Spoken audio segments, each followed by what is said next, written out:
Biblias en el Evangelio de Lucas, capítulo 12.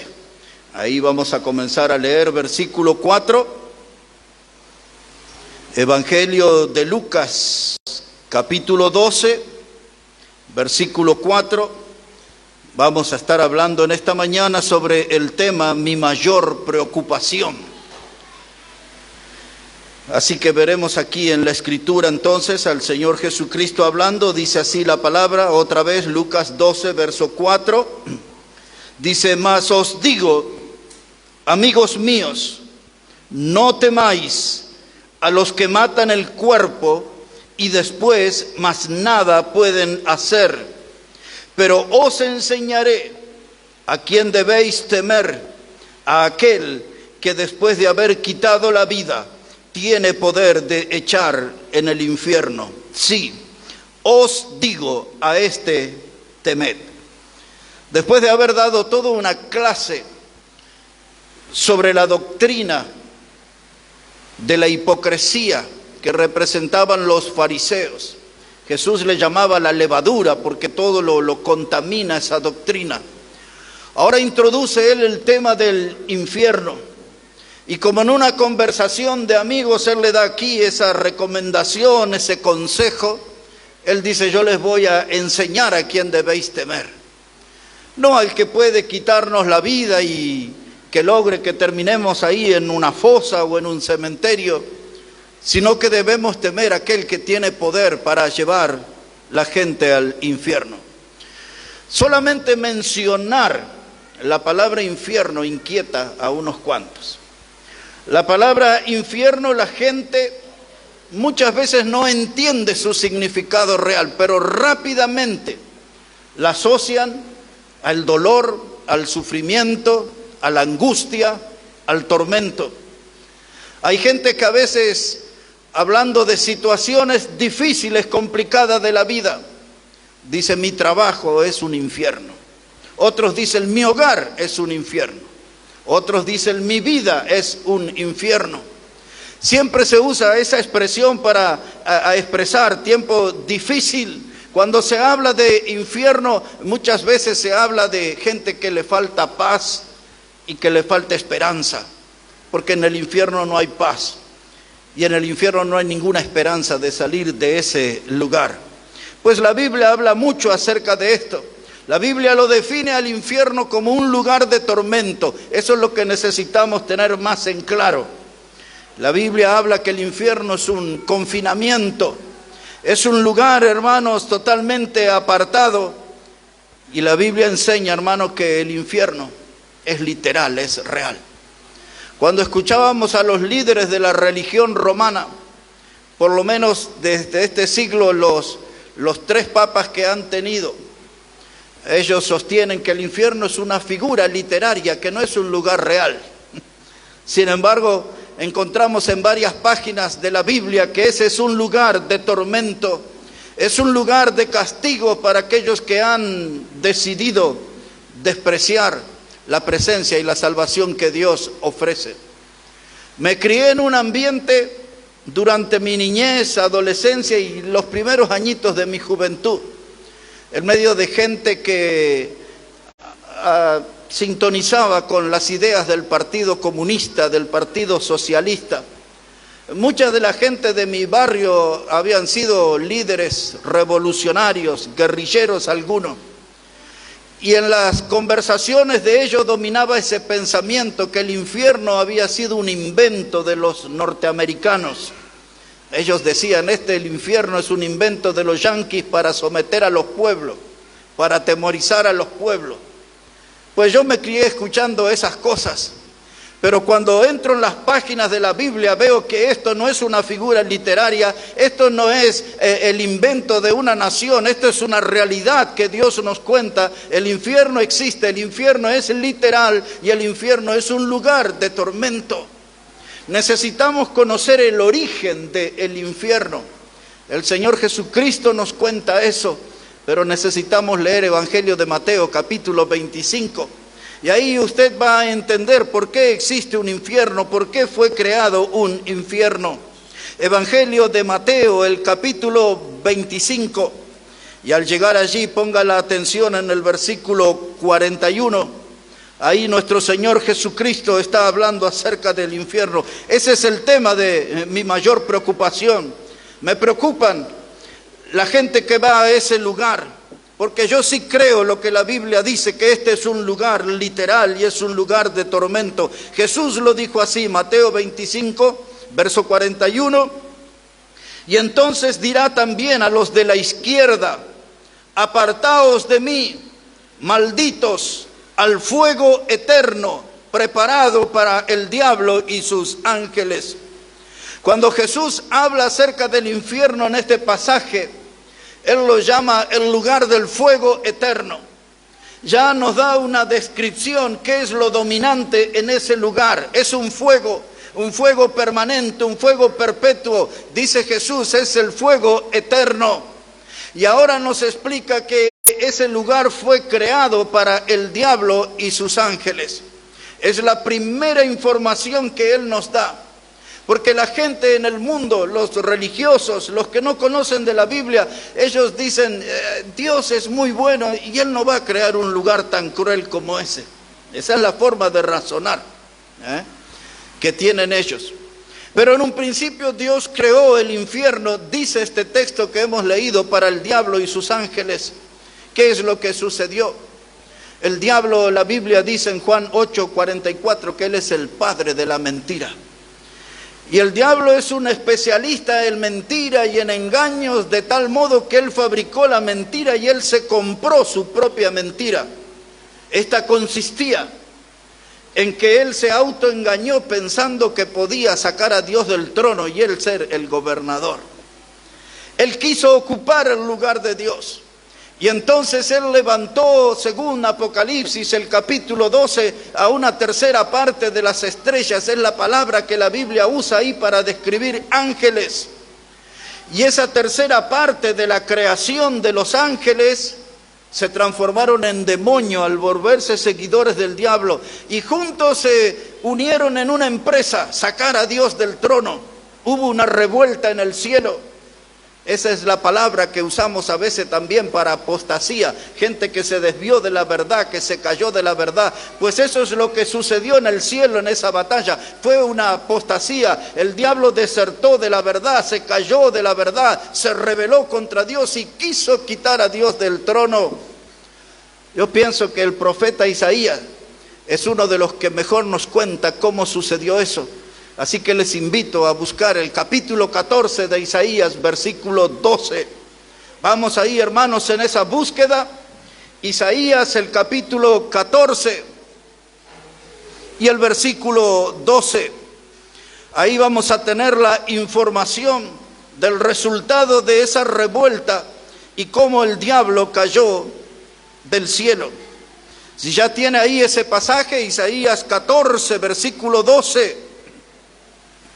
Dice la palabra: ¿cómo caíste del cielo, oh lucero, hijo de la mañana?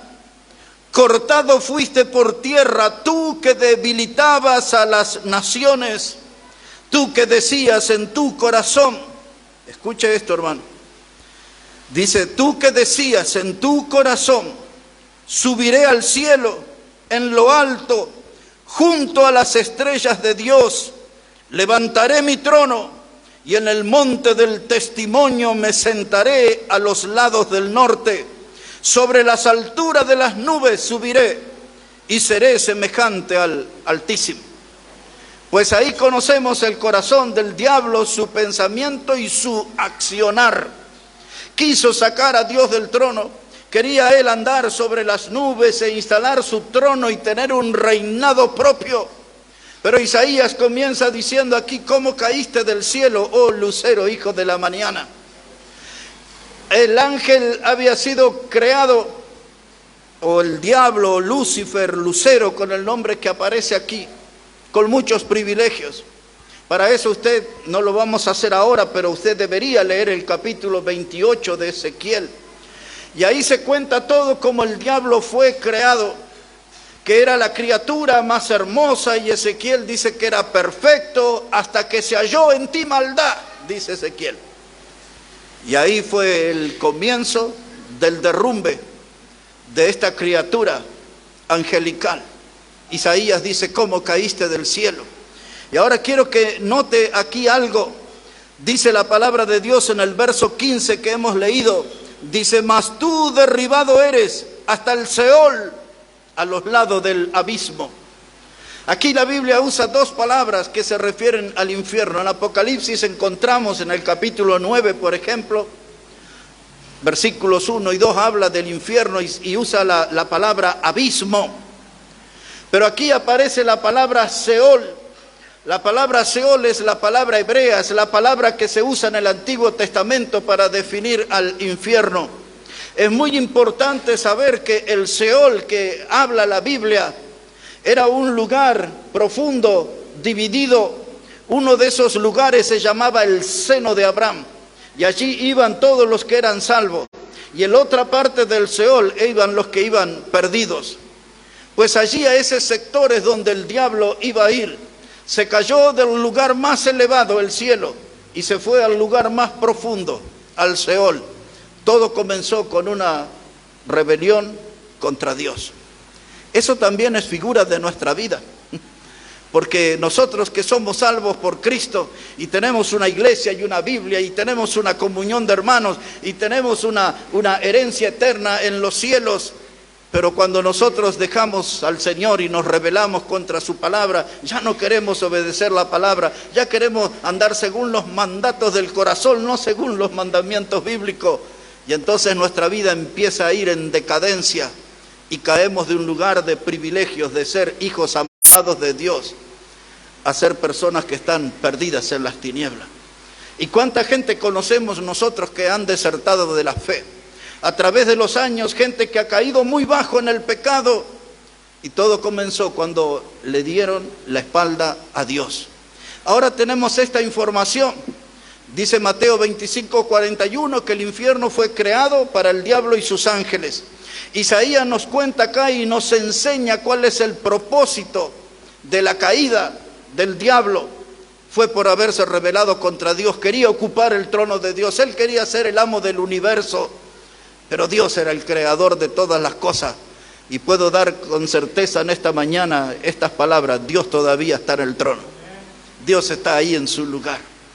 Ahora, solamente el diablo y sus ángeles o sus demonios, no solo ellos van a ir al infierno, también los que viven como ellos, con ellos y para ellos, ocuparán ese lugar. El diablo, como gran engañador, sabiendo que ese lugar le espera, comenzó a seducir al mundo y a instalar en el mundo que el infierno es un lugar festivo. Por muchísimas décadas y siglos, gente ha sostenido que el infierno iba a ser un lugar de grandes diversiones, de mucho entretenimiento, de buen pasar, que en el infierno no habría gente aburrida, y comenzaron a utilizar una figura de la historia que se llamaba las bacanales. Utilizaban ese término para decir así va a ser el infierno, pues los griegos primero tenían sus bacanales. En Dios que ellos tenían se llamaba Dionisio, era el dios del vino. Los romanos tomaron ese sistema de culto, hicieron sus bacanales romanas al dios Baco, que era el dios vino, y también se le rendía culto al dios del pan. Esa era la cosa, vino y pan, pan y vino, esa era la combinación. Y habían ahí un grupo de sacerdotisas que cuando llegaban esas fiestas que se eran en los meses de marzo, se seleccionaban cantidades de mujeres y se daba rienda suelta a la sexualidad, todo eso sin límite. Todo era jolgorio en las bacanales griegas y romanas, todo era desenfreno, todo era descontrol, beber sin límite. Todo lo que tenía que ver con las inmoralidades, todo eso era sin límite. Y el diablo se ha encargado de sembrar eso, diciéndole a los hombres, por ejemplo, ustedes allá en aquel lugar tendrán su harén, tendrán ahí una colección de mujeres.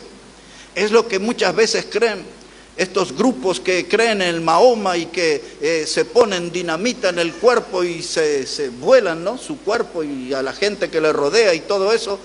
porque ellos dicen que los que hacen esa clase de sacrificio tendrán un harén en el paraíso, que Mahoma les asegura una vida con mujeres y lujos y esas cosas. Qué locura, ¿verdad? Pero el diablo ha introducido eso en las mentes, al punto tal que la gente empieza a oírse personas que dicen, yo amo ir al infierno. No saben lo que es el infierno, no tienen un conocimiento, pero sí han recibido una información errónea de esas festividades de alegría, de alcohol, de descontrol, de desenfreno, donde nadie le va a señalar con el dedo por las cosas que usted hace allí. Esa es una información venida del mismo infierno, porque la Biblia que leemos nosotros dice que es un lugar de tormento, es un confinamiento eterno, y hasta donde hemos leído es un lugar de llamas constantes, de llamas perpetuas. Pues también la Biblia enseña, dice el Evangelio de Mateo, en el capítulo 22 y en los versículos 13 y 14, que un rey había convocado allí una fiesta. Y finalmente hay un hombre que le expulsan de esa fiesta, le atan sus pies y sus manos. Y el Evangelio usa esta expresión, no es solamente ahí Mateo 22, 13 y 14, en otras partes también. Dice, y allí afuera, es arrojado a las tinieblas de afuera, y allí será el lloro y el crujir de dientes. Esa es otra de las expresiones que la Biblia usa para referirse al infierno, las tinieblas de afuera. Toda luz, hermano, proyecta su sombra, porque algunos dicen, pero si habla que todo es fuego, toda luz también proyecta su sombra. La Biblia define, hermanos, al infierno como un lugar de tinieblas, y allí en ese lugar será el lloro y el crujir de dientes. Y esa expresión dada por el Señor Jesús tira por tierra la creencia de que la gente piensa que son solamente almas o espíritu, cosas inmateriales las que estarán en el infierno, pues no conocemos ningún alma ni ningún espíritu que tenga dientes. Son personas físicas, son personas que estarán allí de cuerpo entero en ese lugar de tormento. ¿Qué hicieron esa gente para estar en ese lugar, para merecer eso? Pues la Biblia lo explica, pero necesito que me acompañen. A 2 Tesalonicenses, el capítulo 1. 2 Tesalonicenses, el capítulo 1. Y cuando llegamos ahí ponemos la mirada en el versículo 7. 2 Tesalonicenses capítulo 1 y versículo 7. ¿Qué es lo que tenemos hasta ahora? Decía Lucas 12, 4 y 5. Dijo Jesús, temed aquel que tiene poder de enviar su alma al infierno. ¿Qué más tenemos? Mateo 25, 41, Jesús dijo que el infierno es el lugar de llamas eternas creado para el diablo y sus ángeles. Tenemos la información de Isaías, de cómo cayó el diablo del cielo, del lugar más alto y terminó en el Seol, en el infierno, en el lugar más bajo. Tenemos las expresiones de Jesús que dice que allí los que serán arrojados en las tinieblas de afuera será el lloro y el crujir de dientes. Y ahora tenemos información de Pablo. Veamos qué nos dice acerca de este lugar aquí en 2 Tesalonicenses 1, versículo 7. Dice la palabra de Dios de este modo, y a vosotros que sois atribulados, daros reposos con nosotros cuando se manifieste el Señor Jesús desde el cielo con los ángeles de su poder, en llama de fuego para dar retribución a los que no conocieron a Dios, ni obedecen al Evangelio de nuestro Señor Jesucristo, los cuales sufrirán pena de eterna perdición, excluidos de la presencia del Señor y de la gloria de su poder. Aquí hay mucha información, hermano. Dice la palabra que un día el Señor vendrá con sus ángeles. No es esto una referencia cuando Él venga a buscar a su iglesia. Pero dice aquí la palabra de Dios, hermanos, en el verso 8, que Él vendrá en llama de fuego para dar retribución. Esa palabra retribución es lo que nosotros usamos, una paga. Pero esta es una paga, hermano, a modo de castigo. Esa retribución es para aquellos que no conocieron a Dios. Es un castigo para los que no conocieron a Dios. Y note la frase que sigue, ni obedecen al Evangelio de nuestro Señor Jesucristo. La gente, hermano, que va a ir al infierno es por su incredulidad. no obedecen, no creen, no aceptan el Evangelio del Señor Jesucristo. Pues ese es el único modo, es la única fuente de liberación de ese sitio tan horrendo. El Evangelio de Jesucristo es lo que nos liberta del castigo del infierno. Y esta gente tendrá su castigo, tendrá su retribución, porque no conocieron a Dios y no obedecieron el Evangelio del Señor Jesucristo. Juan el apóstol, hablando de Cristo como la luz del mundo, dice que la luz vino a este mundo, pero los hombres amaron más las tinieblas que la luz, porque sus obras eran malas. Así que la gente no quiere creer en el Evangelio, porque el Evangelio transforma vidas, cambia vidas. Y ellos desobedecen al Evangelio y Dios le va a retribuir, le va a castigar. Y noten cómo, dice versículo 9, sufrirán pena de eterna perdición. Por eso dice el Evangelio de Juan, capítulo 3, verso 16, dice que todo aquel que en él cree no se pierde, mas tiene vida eterna. Si usted cree en Cristo no se pierde, mas tiene vida eterna. Si usted rechaza a Cristo, entonces tendrá pena de eterna perdición. Notamos bien la diferencia entre una cosa y otra, ¿no? Entre el creer y el rechazar a Jesús. El que cree tiene vida eterna, el que le rechaza tiene pena de eterna perdición. Esto nos habla de una elección personal. Nadie obliga a nadie a no creer en Cristo, a cerrar su corazón. Cada uno toma una decisión propia. Y ahora quiero que note la frase que sigue, después de eterna perdición. Note cómo dice la palabra. Dice, y excluidos de la presencia del Señor. Ahora en ese lugar de tormento no está Dios. Es un lugar de eterna perdición. Hay algunos que dicen, bueno, pero no dice la Biblia que Dios es omnipresente, que está en todo lugar. Claro que lo dice y ese es uno de sus atributos. Ahora lo que yo sí sé también por la Biblia es que Dios no estará en ese lugar. Porque dice que esa gente que está ahí están excluidos de su presencia. No tienen contacto con Dios. Eso es lo que un poquito más adelante vamos a ver, la Biblia le llama la muerte segunda. Eso es una separación eterna con Dios. Ahí están en ese lugar de tormento, ahí están porque fueron retribuidos, fueron castigados por causa de su pecado y de su elección de rechazar el Evangelio de salvación en Cristo. Y ahí está esa gente, los habitantes del infierno. ¿Quieren saber quiénes van a ser los habitantes? Pues la Biblia también nos cuenta acerca de eso. Busque por un momento ahí Apocalipsis, el capítulo 21. Apocalipsis, el capítulo 21, versículo 8. Para leer ese texto le explico que el versículo 1 de ese capítulo viene hablando de que Dios va a crear cielo nuevo, tierra nueva. Y habla de Dios todavía en el trono, la gente rodeando. En el contexto habla que no habrá llanto, no habrá dolor, no habrá más muerte en ese lugar. Y luego que la Biblia explica todo esto, llega al versículo 8 y comienza con un llamado de atención, con la palabra pero. Después de que dice que no habrá muerte, no habrá dolor, las primeras cosas pasaron y todo eso, dice pero los cobardes, los incrédulos, los abominables y homicidas, los fornicarios y hechiceros, los idólatras y todos los mentirosos tendrán su parte en el lago que arde con fuego y azufre, que es la muerte segunda.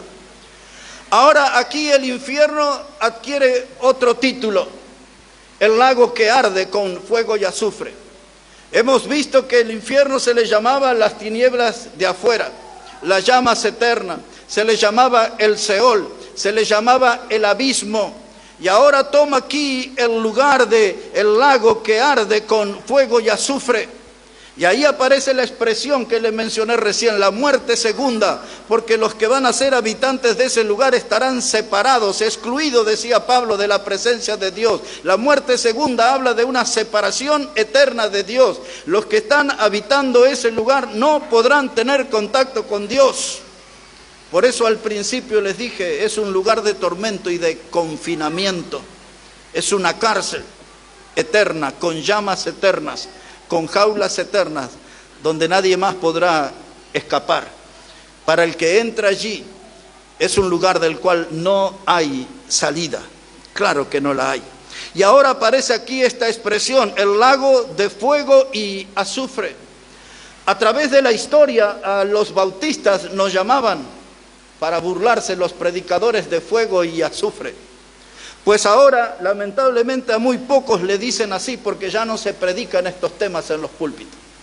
Los predicadores dicen es que la gente se asusta, es que la gente quiere escuchar cosas más positivas, es que la gente quiere salir del culto bien optimista, pero la gente también necesita salir informada y saber las cosas tal cual como Dios las dice.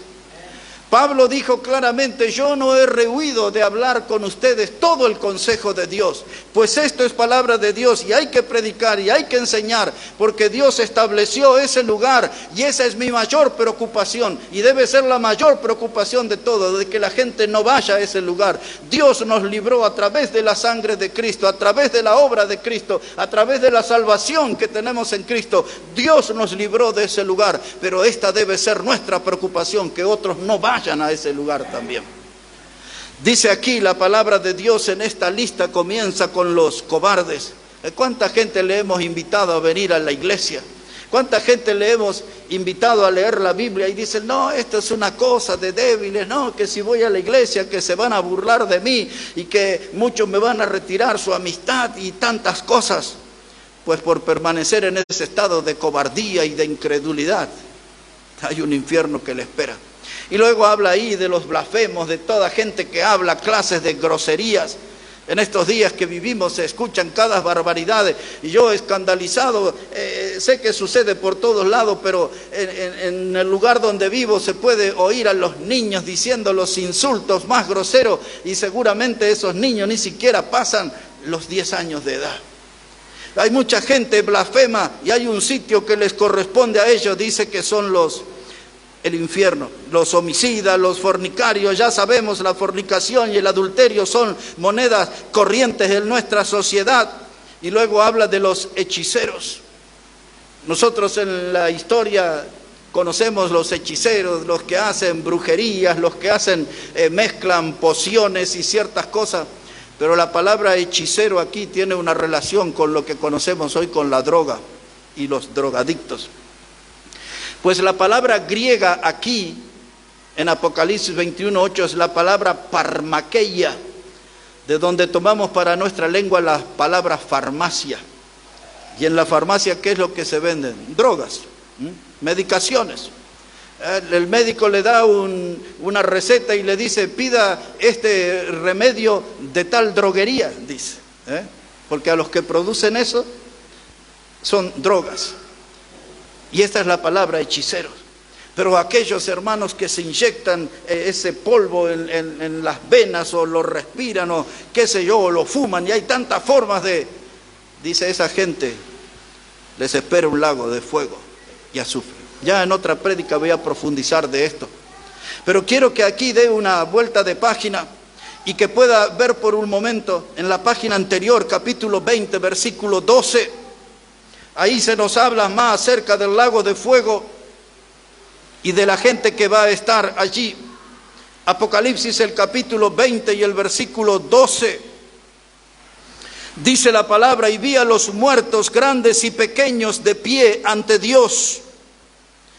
Y los libros fueron abiertos y otro libro fue abierto, el cual es el libro de la vida. Y fueron juzgados los muertos por las cosas que estaban escritas en los libros según sus obras. Y el mar entregó los muertos que había en él.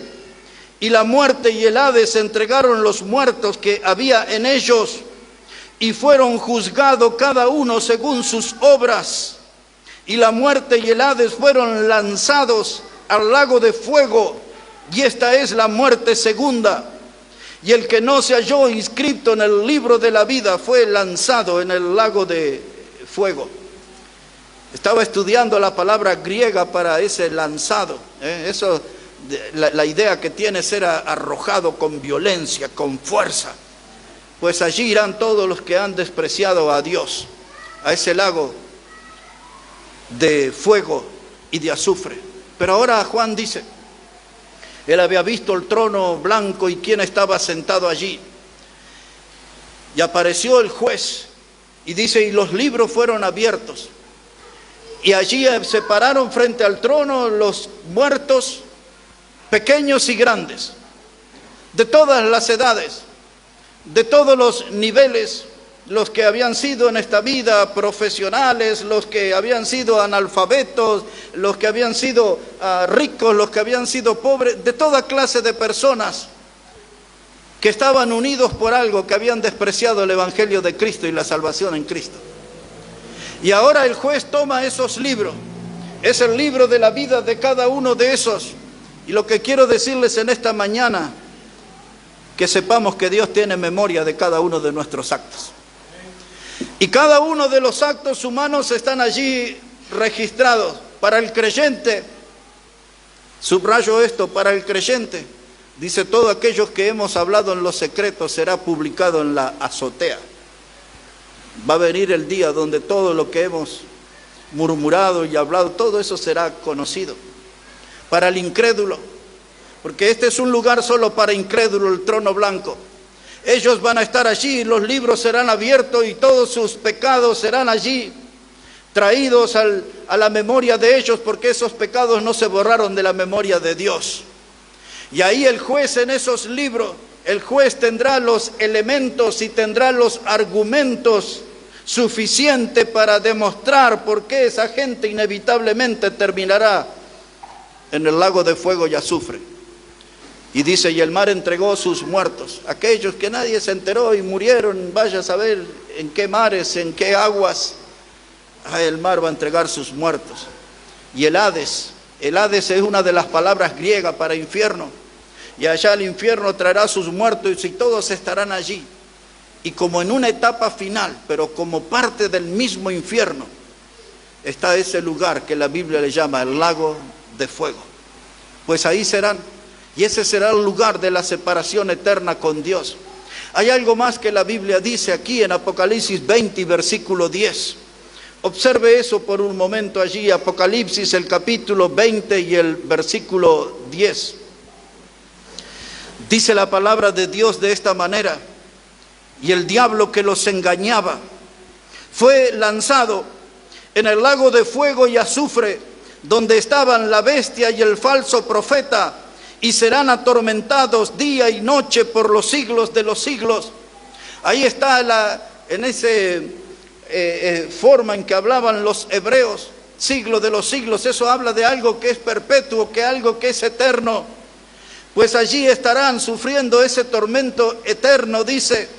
Y el diablo cae en ese lugar donde siglos antes, escuche eso, siglo antes, habían llegado el anticristo y el falso profeta.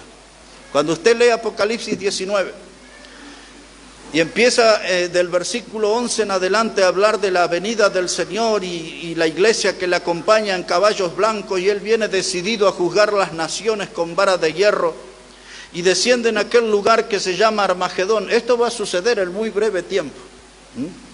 Y se arma esa batalla de Armagedón. Y llega allí Apocalipsis 19, versículo 20, donde el Señor Jesucristo se impone en esa batalla, y allí el anticristo y el falso profeta son arrojados al lago de fuego.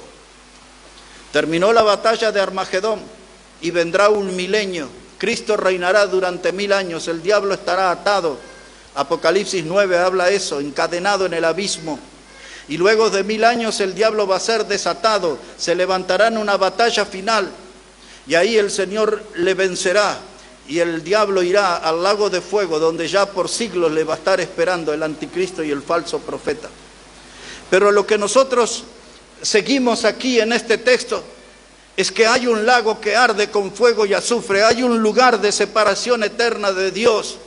Esto es algo literal, esto es algo que es real, esto no es el producto de la imaginación de alguien, no es para atormentar a la gente, para asustar, sino para contarles que hay un sitio que se llama infierno, y a ese lugar se llega después de haberle dado la espalda a Dios, después de haber despreciado la salvación en Cristo. Después de eso se llega a ese lugar de tormento, y esa debe ser nuestra mayor preocupación, de que la gente conozca el camino al cielo, que la gente sepa que Jesucristo es el camino y la verdad y la vida, y nadie va a su Padre si no es por Él. Él es el camino de la salvación. El mundo debe saber que hay un solo Dios y un solo mediador entre Dios y los hombres, Jesucristo hombre. El mundo debe saber por nuestra boca que no hay otro nombre bajo el cielo dado a los hombres en que podamos ser salvos, solamente en Cristo. Pues les estoy citando la Biblia, mis hermanos, y esta debería ser nuestra mayor preocupación como iglesia, predicar el mensaje del Evangelio para que la gente no vaya a ese lugar de tormento, Pues vamos a prepararnos aquí para llegar al final, pero yo creo que vamos a volver a hablar de este tema muy brevemente. Observe ahora el Salmo 9, y ahí vamos a terminar. El Salmo 9, versículo 17, David estaba contando mucho sobre sus persecuciones y sus aflicciones. David venía de mencionar que él había estado a las puertas de la muerte y cómo Dios lo había liberado. Y después que David habla todas esas cosas, llega al versículo 17, Salmo 9, verso 17, y esto dice la palabra: los malos serán trasladados al Seol, todas las gentes que se olvidan de Dios. Ahí está, toda la gente que se olvida de Dios, los que le dan la espalda al Señor, serán cautivos en esa cárcel eterna que la Biblia le llama Seol, infierno, tinieblas de afuera, lago de fuego y azufre, el abismo y tantos nombres que tiene ese lugar. Y ahora los que se olvidan de Dios, dice el texto, pues irán a ese lugar. Aquellos que hoy, hermanos, desean que haya un mundo sin Biblias. Hoy hay gente que desea que haya un mundo sin iglesias. Hoy hay gente que desea que haya un mundo sin predicadores. Hay gente que desea, hermano, que haya gente que no hable de Dios. Y esa gente que tiene esos deseos, pues tendrán lo que quieren, tendrán un infierno. No quieren Biblias, no quieren iglesias, no quieren predicadores, no quieren a Cristo, no quieren a Dios, pues tendrán lo que quieren, un infierno. Pues ellos eligen eso, hermano. Son gente que en su vida, hermanos, le dieron la espalda a Dios. En su muerte no tuvieron a Dios. Y por supuesto que en la eternidad no tendrán contacto con Dios. Todo eso se define acá, en la vida, en la tierra. Pero esta debe ser nuestra mayor preocupación, que esa gente conozca el camino al cielo por nosotros. Nosotros ya los encontramos, sabemos que hemos sido salvos por gracia de Dios, sabemos que hemos sido salvos por la misericordia de Dios, sabemos que hemos sido salvos por el amor de Dios, pero ahora hay otros que deben saber eso, y esa debe ser nuestra mayor preocupación, la mayor preocupación. Esa hora se aproxima, hermano, esa hora se aproxima, y muchos van a lamentar, y muchos van a llorar en ese lugar de tormento, pero será tarde. La Biblia nos cuenta sobre un hombre rico en el Evangelio de Lucas capítulo 16. Primero nos dice que ese hombre hacía cada día banquete y fiestas con esplendidez. Se vestía de púrpura, usaba la mejor ropa, la mejor comida, tenía sus reuniones de baile, de inmoralidades, vaya a saber qué cosa. El hombre se creía inmortal, pero la muerte lo tocó. Y cuando despertó estaba en el Hades. Y dice la Biblia, en un lugar de tormento. Y en ese capítulo 16 de Lucas 3 veces dice que el infierno o el Hades, que es la palabra para infierno también allí, era un lugar de tormento. El hombre lo reconoce a Abraham, lo reconoce a Lázaro, ustedes recuerdan la historia, pero lo que quiero que recuerden es que en su comunicación con Abraham, él le dice que alguien vaya a la casa de mi padre, porque tengo 5 hermanos. Y no quiero que vengan a este lugar de tormento. Estaba en un estado de conciencia, Sabía que tenía una familia, un papá, una mamá. No era un espíritu, no era un alma que deambulaba. Era una persona de carne y hueso y en pleno estado de conciencia. Recordaba a su familia y dice: Abraham, que alguien vaya desde aquí y les predique. Tengo 5 hermanos, no los quiero ver aquí llegar a este lugar. No quiero que ellos padezcan el tormento junto conmigo, porque muy posiblemente él le había inculcado las ideas materialistas y ateístas. Y su conciencia le estaba lastimando. Él había llegado allí porque su estilo de vida lo hacía merecedor de ese lugar. Y dice: por favor, que alguien vaya y le hable a mis hermanos, les testifique para que no vengan a este lugar de tormento. Tarde se preocupó de los suyos, pero ustedes y yo estamos a tiempo de preocuparnos por los nuestros. Ustedes y yo estamos a tiempo de preocuparnos por las almas. Debería ser nuestra mayor preocupación que la gente conozca a Jesucristo como el Salvador, y que aquí como congregación pueda ser una gran realidad ese texto de Génesis que tenemos allá en el frente, cuando habla en la parte final que este lugar no es otra cosa que casa de Dios y puerta del cielo.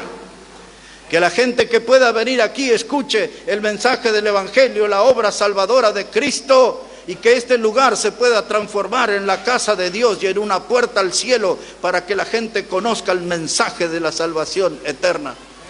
Esa debería ser nuestra mayor preocupación. Vamos a orar al Señor. Vamos a hablar con Dios en esta mañana. Y este es un buen tema para que nosotros podamos tomar un compromiso con Dios, porque quizás no estamos predicando. Quizás no estamos tomando en serio esto de la misión que Jesús nos encomendó de ir por todo el mundo y predicar el Evangelio a toda criatura. Y quizás este mensaje de algún modo remueve el avispero de nuestra alma y nos hace tomar conciencia de nuestra misión, que tenemos que predicar el Evangelio, y esa debería ser nuestra mayor preocupación. Que la gente conozca el camino de salvación, que la gente conozca que hay perdón para sus pecados, que hay un cielo que pueden heredar si tienen a Jesucristo como el Salvador de su vida. Nuestra mayor preocupación es algo que debe ser, hermanos, lo que tenemos que decidir en esta hora delante de Dios. Te damos las gracias, Señor, por tu palabra. Y te damos las gracias porque hay alguien que está escuchando y otros que verán un video, escucharán el audio y entenderán que tú les amas y que tú no quieres que ellos vayan a ese lugar de tormento llamado infierno, que tú has enviado a tu Hijo Jesucristo para mostrar tu amor por el pecador, y Él ha muerto en la cruz por nuestros pecados, para darnos una salvación que es eterna. En algún lugar donde alguien escuche o vea este mensaje, que pueda venir a tu llamado, Señor, a tu voz que llama al arrepentimiento de pecados y a un encuentro con Jesucristo como Salvador. Y nosotros, Padre, que ya somos tus hijos, necesitamos volver a tener los pies firmes en la tierra y sentir a nuestro corazón latir apasionado por buscar las almas que aún no conocen a Jesús como el Salvador. Señor, pedimos que tú nos des de ese poder de lo alto, que tu mano pueda estar con cada uno de nosotros, que toques nuestra lengua como lo has hecho con el profeta Isaías, con una brasa que venga de tu altar, Señor, y que encendido podamos salir a proclamar a este mundo que Jesucristo los ama y que Jesucristo los salva y salva eternamente. Bendice tu palabra, Dios, y bendice las decisiones que van a ser tomadas. Todo esto lo pedimos en el precioso nombre de Jesucristo. Amén y amén, Señor. Amén. Nuestra mayor